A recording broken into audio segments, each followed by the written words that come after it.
We often walk through life fixated on the connections we make with others, our friends, family, colleagues, or even strangers we encounter along the way. But have you ever paused to think about the value of the connection you have with yourself? Today, we're diving deep into a truth that many overlook: the balance between solitude and companionship. When is it best to walk alone, and when do we need others by our side? The answer might surprise you. On a short journey, solitude feels like a gift. It offers freedom, the chance to be unshackled by expectations, unburdened by compromise. But life isn't just a series of short strolls. The long and winding paths we often find ourselves on, the ones fraught with uncertainty, obstacles, and profound lessons, those are the roads where companionship can make all the difference. It's on these challenging routes that having others with us can bring meaning, purpose, and shared strength. Yet here's the paradox. Even though companionship enriches our lives, solitude is not just an option, it's a necessity. You see, we are born into this world alone, and one day, we will leave it the same way. This is not a grim thought, but a grounding reality, reminding us that periods of aloneness are essential. They're moments to recalibrate, reflect, and understand the intricate fabric of our lives.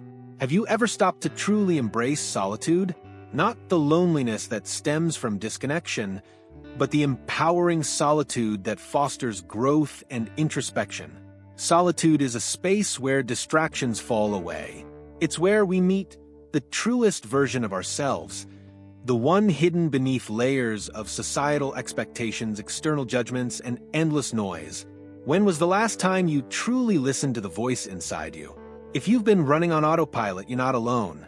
Many of us are guilty of this, but solitude offers us a way out. It's in these quiet moments that we find clarity, uncovering our strengths, our weaknesses, and even those quiet dreams we've kept locked away. This isn't just self-reflection. It's self-discovery, a journey inward to become acquainted with who we truly are. Now, I want you to consider this. Imagine your life as a blank canvas. Every moment of solitude is a brushstroke. It's where you choose the colors, define the shapes, and create the patterns of your existence. Solitude is your studio, your sanctuary, the space where you can experiment without fear of judgment or failure. The masterpiece of your life begins here in the stillness. Think about those fears you've been avoiding, the ones that linger in the corners of your mind. When you sit with them in solitude, they begin to lose their grip. You start to understand them, to see them for what they are, challenges that are not insurmountable but invitations for growth. This process isn't easy, but it's transformative. But I want to hear from you. What scares you most about being alone? Share your thoughts in the comments. Let's open this conversation, because the truth is, we all wrestle with solitude in our own way. Now here's something fascinating. Solitude doesn't just help you understand your fears, it also illuminates your desires. It helps you uncover what truly drives you. In this space of introspection, you'll find clarity about the goals you want to chase and the person you aspire to become. What if I told you that solitude is where transformation begins? Like a caterpillar entering its cocoon, solitude is your chrysalis. It's the space where you confront yourself, where you shed old habits and beliefs, where you emerge renewed, like a butterfly taking its first flight. This metamorphosis is not just about self-improvement, it's about self-love and compassion. Solitude teaches you to embrace your imperfections. It reminds you that your scars are not flaws, but evidence of resilience. And when you learn to love yourself in this raw and honest way, you'll notice something remarkable. You begin to grow. And that's where I'll pause for now. But there's so much more to uncover.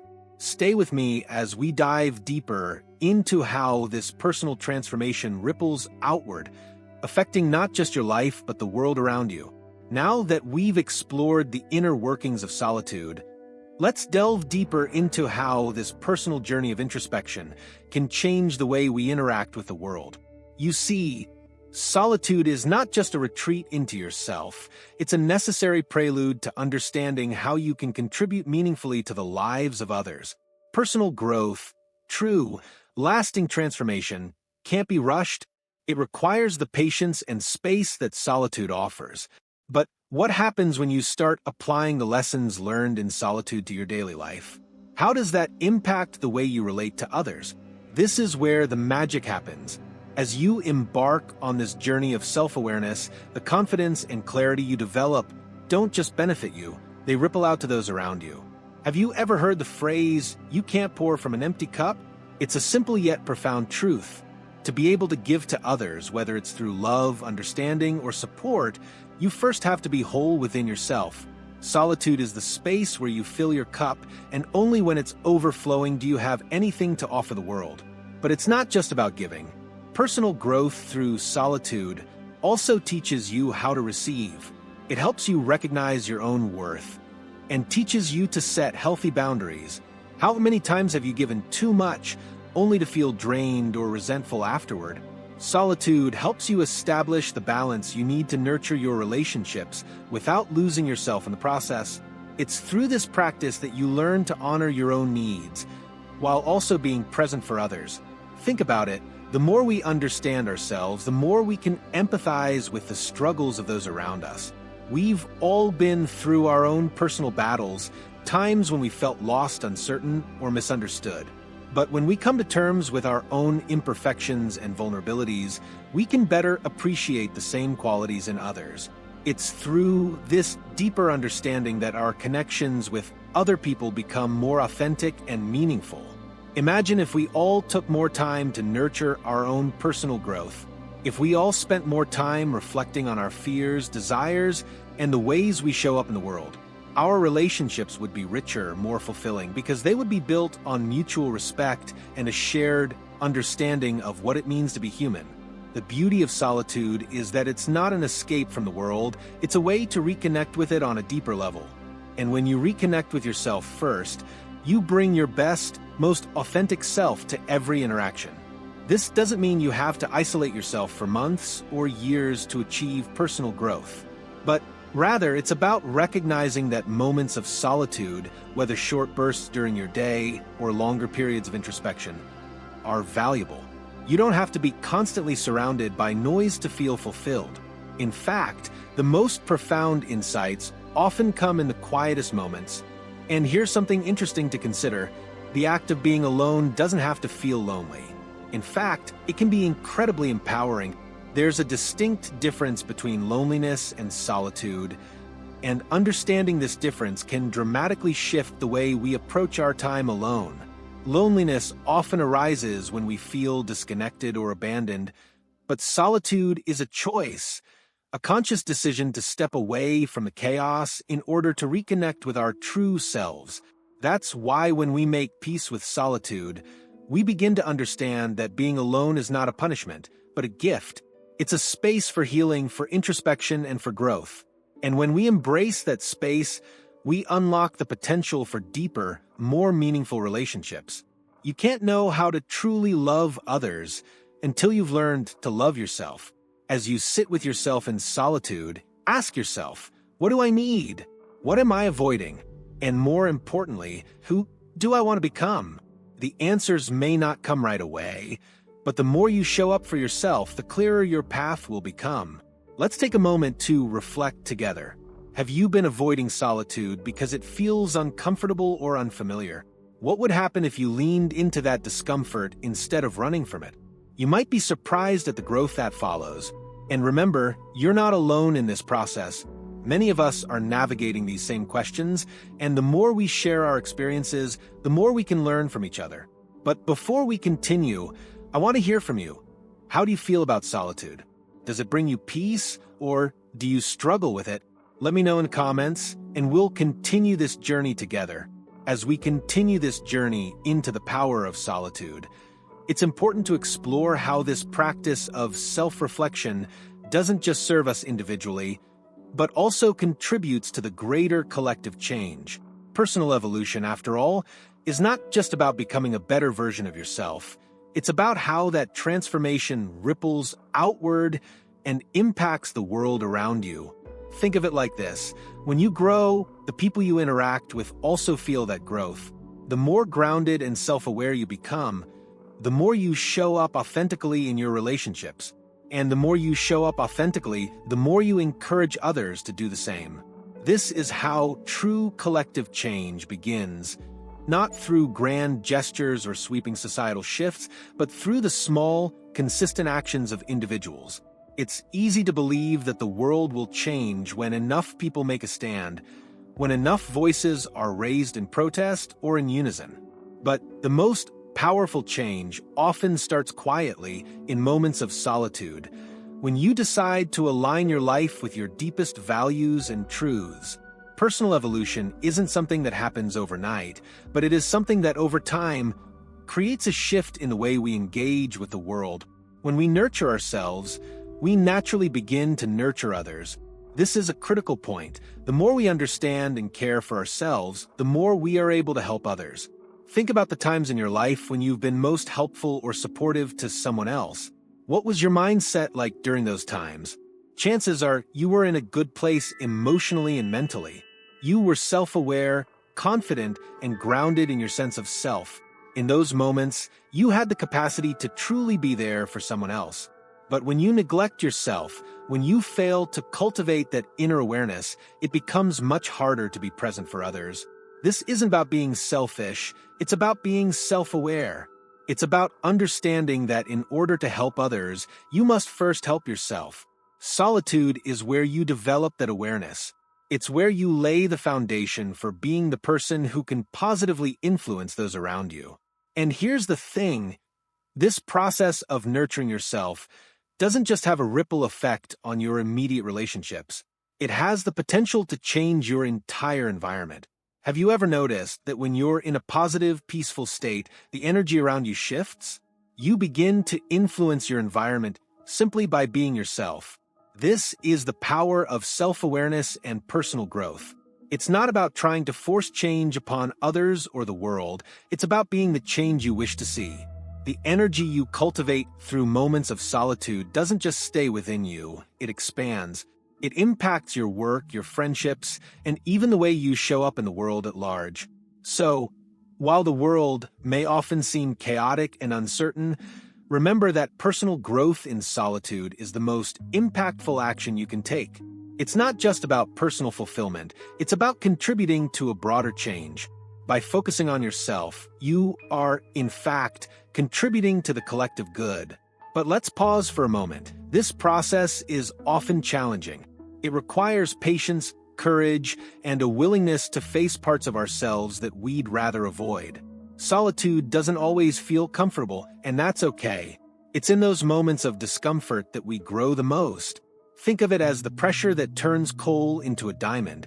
The more we sit with ourselves, the more we allow the transformation to happen, the more we become who we are truly meant to be. And here's the truth, growth is messy. It's not always linear. Sometimes it feels like we take 2 steps forward and 1 step back. But that's part of the process.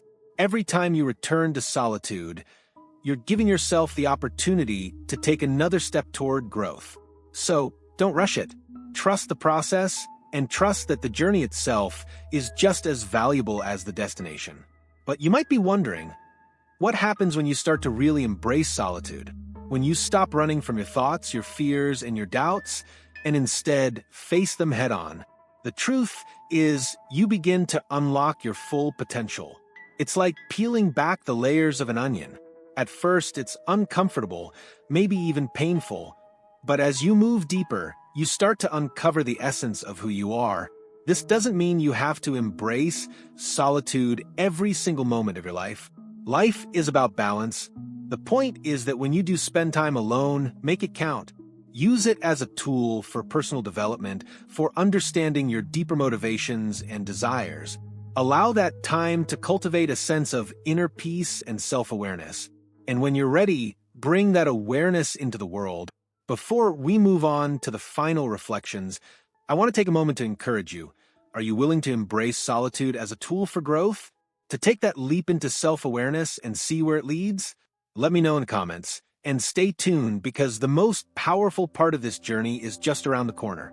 As we draw closer to the end of this exploration, let's reflect on something crucial.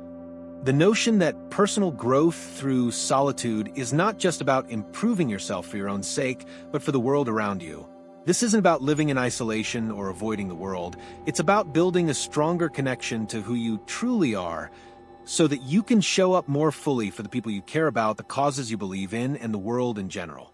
Imagine for a moment a world where every individual took the time to understand themselves deeply, where each person had the courage to sit with their thoughts, confront their fears, and face their true desires.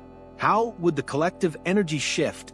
How much more empathetic, compassionate, and resilient would we be as a society? The answer is clear. We would be more connected, more supportive, and more mindful of each other's journeys. Personal growth doesn't just make you a better person, it elevates the world around you. Think of it like this. When you grow, you contribute to the collective evolution of humanity. Your transformation isn't just for you, it has a profound ripple effect. Whether it's through your actions, your words, or the way you show up in your relationships, the energy you radiate can uplift others, inspire change, and make a tangible difference. But it's important to acknowledge that this process of growth can sometimes feel like an uphill battle. Solitude isn't always comfortable. It's not always peaceful. In fact, sometimes it can feel lonely or even overwhelming. But remember this, it's in the discomfort that the most powerful transformations occur. Just like a butterfly struggles to break free from its cocoon, it's the effort and challenge of solitude that allow us to emerge stronger, more aware, and more aligned with our true selves. Solitude, at its core, is a practice of self-love. It's about nurturing yourself in a way that allows you to evolve, to shed the old layers that no longer serve you, and to embrace the person you're becoming. It's about taking the time to listen to your own heart, to honor your needs, and to allow yourself the space to grow. This is not selfishness, it's self-respect, and in respecting yourself, you naturally begin to respect others too. Now, let's talk about how this growth, born in solitude, leads to greater connections with others. Have you ever been around someone who exudes calmness, confidence, and clarity? Someone who feels completely at ease with themselves, unshaken by external circumstances? That's the kind of energy that comes from someone who has spent time in solitude, someone who has taken the time to understand themselves fully. They don't need validation from others because they've already found it within themselves. This doesn't mean that we should isolate ourselves permanently. On the contrary, it's about finding balance. Solitude is a tool to help us recharge and rediscover our essence, so we can be more present for the people who matter to us. When you cultivate this inner peace, you bring that same peace into your relationships, and that peace becomes infectious, encouraging those around you to find their own balance, their own space for growth. But solitude also has a unique power in helping you become more mindful of the ways you engage with others.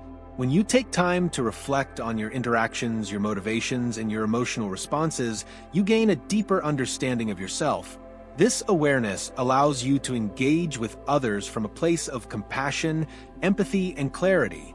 It helps you avoid misunderstandings, unnecessary conflicts, and those moments of emotional reactivity that can strain relationships.